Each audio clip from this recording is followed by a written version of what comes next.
et bienvenue dans l'émission Betterave Active. Je suis aujourd'hui dans l'Aisne, à quelques kilomètres de Coucy-la-Ville, où je rejoins Patrice Lescope, qui est planteur de betteraves. Il va nous expliquer quel itinéraire technique il pratique en cohérence avec l'agriculture de conservation qu'il pratique sur son exploitation. Suivez-moi. Bonjour Patrice. Bonjour Mathieu. Est-ce que tu peux nous expliquer où on se situe aujourd'hui? Alors on est sur la commune de Coucy-la-Ville, à 25 km au nord de Soissons. On est en limite du Soissonnais et on est séparé du Lannoy par la forêt de Saint-Gobain. Et aujourd'hui tu es en train de préparer tes terres à betteraves. Voilà, c'est ça. Tu vas nous expliquer comment tu fais? Il n'y a pas de souci, on y va. Est-ce que tu peux m'expliquer quelles sont les premières interventions que tu réalises à l'automne après la récolte du précédent blé?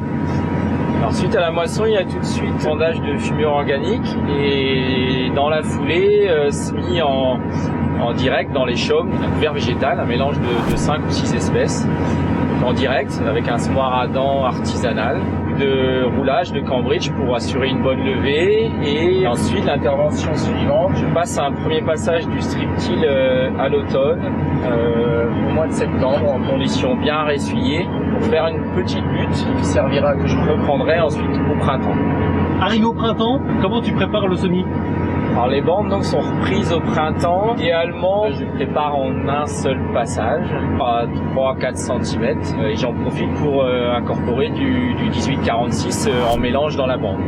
Et après ça, le semis, quelle est la caractéristique de ton semoir? On est quand même sur des préparations très superficielles. On prépare une toute petite bande, pas très large.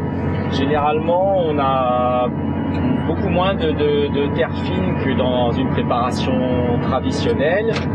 Et donc il me faut un semoir avec ce qu'on appelle un enterrage à l'américaine, un semoir plus lourd qui me permet de garantir une profondeur de semis homogène sur toute la parcelle, quels que soient les ronds de terre, si c'est plus ou moins argileux, plus ou moins limoneux. Le passage du strip-till à l'automne qui est assez rapproché du semis du couvert finalement, pour quelle raison? Pour deux raisons. Je pense qu'il faut vraiment passer le strip-till à l'automne en conditions très bien ressuyées, faire une jolie petite butte, et il faut qu'on ait des très bonnes conditions pendant les 3-4 jours aussi qui suivent le passage, pour que la butte ait le temps de bien ressuyer pour pas qu'elle reprenne en masse. Et l'avantage de passer aussi le strip-till de bonne heure, c'est que les racines du couvert ont ensuite le temps. À l'automne, on est encore en septembre, sur des moments de pousse active, les racines du couvert ont le temps de très rapidement recoloniser la bande travaillée et permet à cette bande de ne pas être sensible aux aléas, aux pluies automnales à venir, lui permettre de passer l'hiver correctement.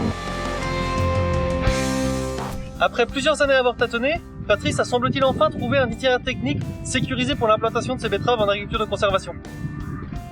Preuve en est en 2017, où ses rendements moyens étaient 20 tonnes supérieurs au rendement moyen de sa sucrerie. Alors tout n'est encore pas calé, mais il prouve bien ici que le strip-till en betterave est possible.